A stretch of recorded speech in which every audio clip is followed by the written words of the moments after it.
नमस्कार. विजेच्या बाबतीमध्ये महाराष्ट्राला पुन्हा एकदा पाठीमागे नेण्याचं आणि राज्याला अंधारात लोटण्याचं पाप राज्य शासनाच्या निष्काळजी धोरणामुळे महाराष्ट्रातील सर्वसामान्य जनतेला भोगावं लागतं. कोळसा टंचाईचा विषय आपल्या सगळ्यांना माहिती आहे. कोळशाची टंचाई आहे, कोळशाची टंचाई आहे आणि आता नवीन कारखान्याने सुरू केलं, केंद्राने कोळसा दिला नाही, त्यामुळे टंचाई आहे आणि त्यामुळे वीज निर्मिती होत नाही आणि त्याच्यामुळे राज्य अंधारात चाललंय. अशा प्रकारचा एक खोटा बनाव राज्यातल्या सरकारमधल्या मंत्र्यांकडून राज्य सरकारकडून होतोय आणि म्हणून वस्तुस्थिती या निमित्ताने स्पष्ट करण्यासाठी खरं तर आजची पत्रकार परिषद आहे. माझ्याकडे कोल इंडिया लिमिटेड देशभरातल्या सगळ्यांना कोळसा पुरवतो प्रामुख्याने, त्या कंपनीचं पत्र आहे. 9 मार्च 2021 ला हे पत्र लिहिलं गेलं आणि हे पत्र जनरल मॅनेजर भुसावळचा जो आपला प्रकल्प आहे त्या जनरल मॅनेजरला लिहिलं गेलं, चंद्रपूरच्या जनरल मॅनेजरला लिहिलं गेलं. त्याशिवाय कोराडीच्या आपल्या जिथे वीज प्रकल्प आहे तिथल्या मॅनेजरला लिहिलं गेलं, जनरल मॅनेजर कोराडी. हे पत्र 9 मार्चला कोल इंडियाकडून लिहिली गेली आणि या पत्रात काय म्हटलंय, या पत्रात एक वाक्य अतिशय म्हणजे राज्य सरकारच्या अपयशाची लक्तरं सगळ्यांसमोर सादर करण्यासाठी हे वाक्य पुरेसे आहे. या पत्रात असं म्हटलंय, sufficient coal is available with CI subsidiaries and railway are being pursued for the priority arrangement to coal PRP having less than nominative stock. म्हणजे सफिशियंट कोळसा, पुरेसा कोळशाचा साठा हा उपलब्ध आहे असं केंद्राने 9 मार्च 2021 ला कळवलं आणि तुम्ही तो कोळशाचा साठा उचलावा. आवश्यकतापेक्षा उपलब्ध जो गरज आहे तो सर्व कोळशाचा साठा आहे, तो कोळशाचा साठा तुम्ही उचला. अशा प्रकारचं पत्र कोल इंडियाकडून 9 मार्चला महाराष्ट्रातले जे आपले वीज निर्मिती प्रकल्प आहेत, मग भुसावळ आहे, कोराडी आहे, चंद्रपूर आहे, यांना पाठवण्यात आलं. दुर्दैवाने या पत्राला उत्तर जे देण्यात आलं महाजनकोन नागपूरकडून, ते पत्र मी तुम्हाला इथे वाचून दाखवतो. त्या पत्राची कॉपी सुद्धा माझ्याकडे आहे आणि तुमच्या माहितीसाठी एक गोष्ट सांगतो की या पॅन्डेमिक मध्ये, लॉकडाऊन मध्ये तुम्हाला सगळ्यांना आठवत असेल की लाईट बिल जास्त आली. का जास्त आली तर लोकांनी लाईट जास्त वापरला, लोक घरी आहेत आणि त्यामुळे लोक लाईट जास्त वापरतात म्हणून बिल जास्त आली. अशा प्रकारचा युक्तिवाद महाराष्ट्राचे तत्कालीन मंत्री ऊर्जा मंत्री नितीन राऊत यांनी केला होता. पण जे पत्र त्यांनी केंद्राला पाठवलं त्यात असं म्हटलंय की pandemic situation preventing all a country due to outbreak कोविड-19 this has severely affected power industry. Consequently, Maharashtra power grid demand has deep down, resulting less schedule of power generation to Mahajanko. म्हणजे जनतेमध्ये खोटं बोलायचं, कारण 2 कारण आहेत, 2 विधान आहेत. एकीकडे नितीन राऊत सांगत होते वीज बिल जास्त काळ आली तर विजेचा पुरवठा मागणी वाढली, विजेची हे सगळं वाढलं आणि वीज जास्त वापरली गेल्यामुळे लाईट बिल आलं. त्याच वेळी दुसरीकडे ते केंद्र सरकारच्या ज्यावेळी कोळशाच्या पत्राला उत्तर देतात, हे पत्र आहे 27 मार्च. त्यांची गतिमानता बघा, 9 मार्चला केंद्राने पत्र पाठवलं, 15 दिवसांनी काही हालचाल केली नाही आणि 15 दिवसांनी 27 मार्चला यांनी पत्र पाठवलं आणि त्या पत्रात असं म्हटलंय की आम्हाला आता कोळशाची गरज नाही, कारण आमचा आता कमी झालेला आहे, त्यामुळे coal consumption has gone down due to less demand of generation and less coal consumption. आणि त्यामुळे आमचं जे आहे ते आमचं रिशूट करा, असं आम्हाला गरज नाही. एकीकडे राज्यातल्या जनतेला खोटं सांगायचं की एकीकडे विजेचा पुरवठा मागणी वाढली आहे त्यामुळे वीज बिल जास्त येतंय, दुसरीकडे राज्यात हेच सांगायचं की केंद्र सरकार कोळसा देत नाही. मात्र केंद्र सरकार कोळसा देतं, पण तरी सुद्धा केंद्र सरकारचा कोळसा दिला असताना तो कोळसा घ्यायचा नाही, अशा प्रकारचा ढोंगीपणा आणि राज्याच्या जनतेला अंधारात ढकलून वेठीस धरण्याचं काम, बेजबाबदारपणाचं काम राज्याच्या ऊर्जा खात्याने केलंय. केंद्र आता या सगळ्या विषयावरती आमची मागणी आहे की मुख्यमंत्र्यांनी खुलासा केला पाहिजे. कारण अशा पद्धतीने तुम्ही जनतेला एक सांगता, पत्रव्यवहार वेगळा करता, हे कशासाठी? कारण या सगळ्या गोष्टीचा वीज निर्मितीसाठी कोळसा साठा पुरेसा असूनही केवळ नाकर्तेपणामुळे या सगळ्या विषयामध्ये केंद्रावर खापर फुटण्याचं काम राज्यातलं चाललेलं आहे.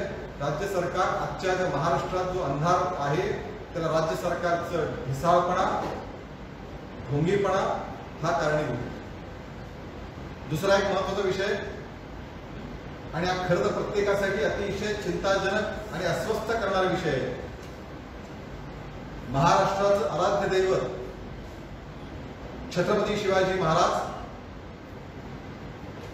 यांच्या पुतळ्यावरती ज्या पद्धतीने परभणीमध्ये तिथल्या आमदारांनी, राष्ट्रवादी काँग्रेसचे आमदार राजू नवघरे ज्या पद्धतीने त्या ठिकाणी त्या घोड्यावरती समोर ज्या पद्धतीने ते चढले होते, हे मी शब्द बोलायला अस्वस्थ करणार आहे. या घटनेनंतर ना राष्ट्रवादीने कुठली प्रतिक्रिया दिली आहे, ना काँग्रेसने काही भाष्य केलंय, ना शिवसेनेचा प्रश्नच नाही. तमाम या सर्वांच्या, भारतातल्या सर्वांच्या भावना या काँग्रेसचे आमदार राजू नवघरे यांच्या विधानाने, यांच्या कृतीने या दुखावल्या.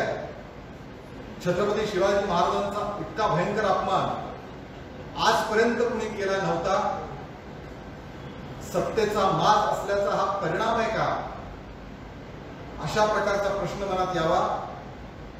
पण ही घटना घडून गेल्यानंतर जी शिवसेना छत्रपती शिवाजी महाराजांचं नाव घेते त्या शिवसेनेने कुठल्याही प्रकारचं साधं निषेधाचं विधान सुद्धा केलं नाही. राजू नवघरेंवरती पोलीस तक्रार तर दाखल झालीच पाहिजे, कारवाई व्हायला हवी, ही भारतीय जनता पार्टीची मागणी आहे. एखादा आमदार अशा पद्धतीने सर्वांचं आराध्य दैवत असणाऱ्या शिवाजी महाराजांच्या पुतळ्याबरोबर त्या घोड्यावरती अशा पद्धतीने कसं काय कृती करू शकतो, हे संतापजनक आहे. तमाम शिवप्रेमींसाठी संतापजनक आहे. आणि या सगळ्यावरती काँग्रेस, राष्ट्रवादी आणि शिवसेना या सगळ्यांची चुप्पी ही जास्त धक्कादायक आहे. छत्रपती शिवाजी महाराजांबद्दलचं खरं प्रेम किती आहे? आपल्या पक्षाच्या आमदारांनी तिथं अशा प्रकारे कृती केली. राष्ट्रवादी या आमदारावरती काय कृती करणार, काय ऍक्शन घेणार, हे अद्यापपर्यंत स्पष्ट झालेलं नाही. शिवसेना, ज्या शिवसेना नावात शिवाजी महाराजांचा शिवसेना आहे, त्याने काही सत्तेसाठी तर पूर्णपणे सोडूनच दिलं. त्यांना काही सत्तेपुढे बाकी त्यांना कुणीही नाही. छत्रपती शिवाजी महाराजांचा अपमान झाला तरी शिवसेनेला त्याशी काही देणं घेणं नाही, अन्यथा याच्यावर कारवाई झाली असती. कारवाईची मागणी आपण त्या ठिकाणी आम्ही करतो आहोत. आणि काँग्रेसचा तर प्रश्नच उद्भवत नाही. नेहरूच्या पुस्तकाचा इतिहास सगळा माहिती आपल्याला काय तो. पण छत्रपती शिवाजी महाराजांचा अपमान महाराष्ट्रातली जनता विसरणार नाही. काल माननीय शरद पवार सांगत होते की मुख्यमंत्री असल्याचा विसर त्यांना लक्षातच नाही. जनहिताच्या राजकीय जनहिताच्या गोष्टी त्यांच्या लक्षात राहतच नसाव्यात. त्यामुळे काल अख्ख्या पत्रकार परिषदेमध्ये त्यांनी फरार कमिशनर बद्दल ते बोलले, पण अनिल देशमुख कुठे आहेत ते बोलले नाही. लखीमपूरच्या शेतकऱ्यांबद्दल काल माननीय शरद पवार बोलले, पण महाराष्ट्रातल्या शेतकऱ्यांबद्दल जे आज 2000 शेतकऱ्यांनी आत्महत्या केली आहे गेल्या वर्ष 2 वर्षात, त्याबद्दल एक शब्द ते बोलले नाही. कारण जनहिताचे जनसेवेचे प्रश्नांचा विस्मरण हे पवार साहेबांना नेहमीच होत असावं आणि म्हणून त्या राजू नवघरे जे आमदार राष्ट्रवादीचाच आमदार आहे त्याच्याबद्दलही ते बोलले नाही. असे कितीतरी घटना सांगता येतील. त्यामुळे या सगळ्या विषयामध्ये राष्ट्रवादीच्या आमदारावरती तातडीने कारवाई केली पाहिजे ही आमची मागणी. पुढचा त्यातला एक शेवटचा आणखीन एक मुद्दा. काल आणखीन एका एसटी कर्मचाऱ्यांनी आत्महत्या केली आणि आत्महत्या करणाऱ्यांची संख्या मोठीच आहे या सगळ्याच्या मध्ये. तात्पुरतं थातूरमातूर काहीतरी उपाययोजना करायची आणि वेळ मारून न्यायची हे राज्य सरकारचं एसटीवरचं धोरण आहे. खरं म्हणजे कोरोना काळापासून एसटीच्या लोकांनी प्रचंड काम केलं. त्यांचं कौतुक करणं दूर, त्यांचे मासिक मंथली पगार सुद्धा सरकार नियमित देऊ शकत नाही. कारण मुळामध्ये या सरकारमधले कुठल्याही प्रकारची दिशा धोरण ध्येय या सरकारकडे नाही आणि त्याची किंमत मग शेतकरी भोगतोय, बाकी सगळ्या गोष्टी सगळ्या एसटी कामगार भोगतोय, समाजातले वेळ घटक पुढे करतात. शेवटचा मुद्दा. काल सरकारने पॅकेज जाहीर केले. हे म्हणजे शेतकऱ्यांची क्रूर चेष्टा करणारं पॅकेज आहे. म्हणजे शेतकऱ्यांच्या जमिनी वाहून गेल्या, त्यांचं पशुधन वाहून गेलंय किंवा मृत झालंय. आता पुन्हा नव्याने सगळी उभारणी करावी लागणार आहे. अशी उभारणी करावी लागणार असताना या ठिकाणी किरकोळ 10,000 रुपयाची मदत देत शेतकऱ्यांची क्रूर चेष्टा महाराष्ट्रातल्या या 3 पक्षाच्या सरकारने केली आहे. या सरकारला सत्ता हीच महत्वाची. छत्रपती शिवाजी महाराजांचा अपमान हे तिन्ही पक्ष बोलत नाहीत. महाराष्ट्राचा शेतकरी उद्ध्वस्त झाला हे तिन्ही पक्ष बोलत नाहीत आणि केवळ सत्तेसाठी मात्र काय ड्रग मार्केटिंग बद्दलचं काय त्या पुत्राला खान पुत्राला वाचवण्याचं काम मात्र अतिशय सगळ्या पोटतिडकीनं चालतं. पण छत्रपती शिवाजी महाराजांच्या याच्यावरती एक शब्द ना आमच्या सकाळी संजय राऊत बोलले ना नवाब मलिक बोलले. कारण सत्ता ही महत्वाची आहे हे या कृतीतून दाखवून दिले.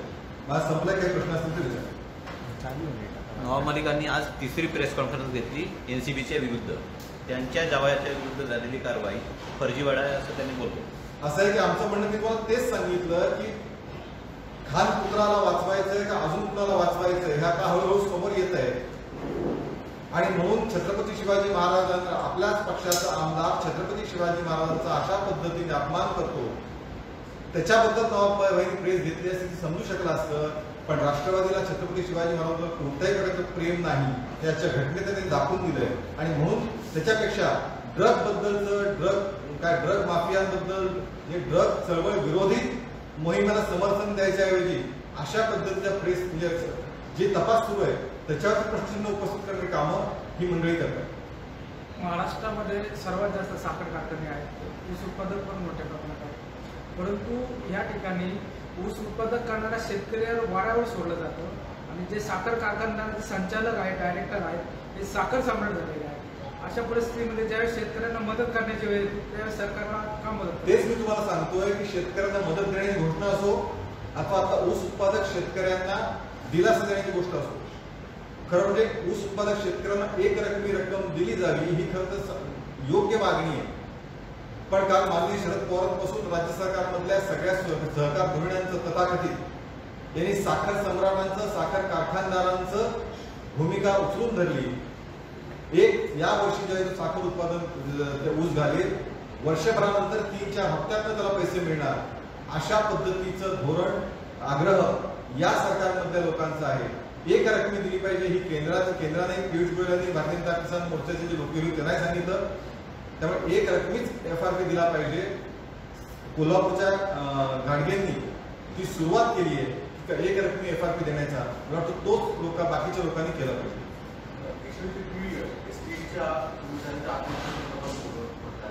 नेमक्या किती आत्महत्या झाल्या, परिवहन मंत्र्यांची मागणी काय आहे आणि वाहतूकमध्ये छोटे छोटे पैसे देऊन पगार देण्याचं काम चाललंय एसटी महामंडळ होतात याविषयी तुमची पक्षाची भूमिका काय आहे? असं आहे की पहिल्यापासून परिवहन मंत्री हे परिवहन खात्यापेक्षा अन्य त्यांच्या उद्योगासाठी गेल्या वर्ष 2 वर्षामध्ये 2.5 वर्ष जी सरकार झाली आहे त्यात ते प्रसिद्ध झाले. मग त्यांचं ते काय रिसॉर्ट, त्यांचं बाकी सगळ्या गोष्टी, त्यांचं ऑफिस, परिवहन खात्याच्या आणि त्याच्यामुळे त्या सगळ्या धावपळीमध्ये ते परिवहन खात्याला किती न्याय देतात हा खरंच मोठा प्रश्न आहे. कारण ऑफिस वाचवायचं आहे, रिसॉर्ट वाचवायचं आहे, बाकी सगळ्या गोष्टी आहेत, त्यातनं परिवहनकडे लक्ष किती त्यांचं आहे. कारण परिवहनच्या लोकांच्या आत्महत्या एकीकडे होत असताना आणि तुम्हाला सगळ्यांना माहीत असेल की एकीकडे आपण परिवहन त्या कोरोना काळात सुद्धा एसटी कर्मचाऱ्यांनी खूप चांगली सेवा दिली. ज्यावेळी एसटी सुरू झाली लॉकडाऊन नंतर, लॉकडाऊनच्या त्या टप्प्या विशेष टप्प्यामध्ये, त्यावेळी जीवावर उदार होऊन एसटी कर्मचाऱ्यांनी सेवा महाराष्ट्राला पुरवली. आणि त्याच्यानंतर गेले 2 वर्ष 2.5 वर्ष आपण सातत्याने पाहतो की पगार 4-4 महिने 5-5 महिने जे पगार थकवले जात आहेत, त्यांना पगार दिले जात नाही. शेवटच्या क्षणाला काहीतरी थातूरमातूर उपाययोजना केली जाते, काहीतरी कुठून तरी पैसे आणले जातात आणि तात्पुरतं काहीतरी एखाद्या महिन्यात पगार केला जातो, मागचे 3 महिने शिल्लक असतो. शेवटी त्या लोकांनी जगायचं कसं असा प्रश्न आहे. आणि त्यातनं मी तुम्हाला एक्झॅक्टली आकडा सांगतो की म्हणजे खरोखर धक्कादायक आहे. किती लोकांनी आत्महत्या केल्या.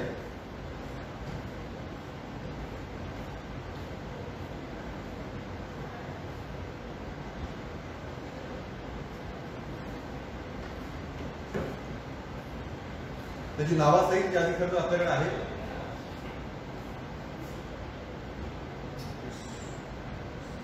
पंचवीस लोकांनी आत्महत्या गेल्या 2.5 वर्षामध्ये केल्या. 21 लोक, पण त्याच्यामध्ये 25 लोक एकूण झाली आहेत. कृष्णा बळीराम पुरी चालक आहे. कोल्हापूर पासून सुरुवात होते. कोल्हापूर, नागपूर, इस्लामाबाद, वसमत, नाशिक, जामनेर, रत्नागिरी, जळगाव, निलंगा, देवरूख, महाराष्ट्रातला असा कुठला कोपरा शिल्लक नाही.